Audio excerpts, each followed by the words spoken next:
উলুমচি international airport, China.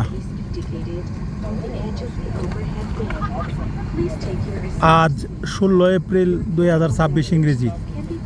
চায়নার উলুমচি থেকে গুয়ানজু যাব ইনশাল্লাহ। গুয়ানজু থেকে ঢাকা যাব ইনশাল্লাহ। সবাই দোয়া করবেন। এখন ফ্লাইটে বসে গেলাম উলুমচি থেকে গুয়ানজুর উদ্দেশ্যে। আল্লাহর নামে যাত্রা করিব ইনশাল্লাহ।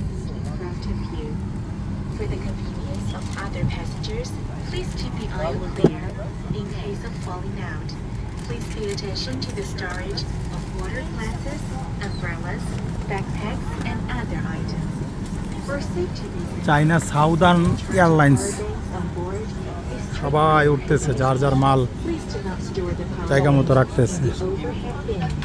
চায়না সাউদার্ন এয়ারলাইন্স, সাথে আছে আমার বরাবর ব্যাগ, নিত্য সঙ্গী। China southern airlines.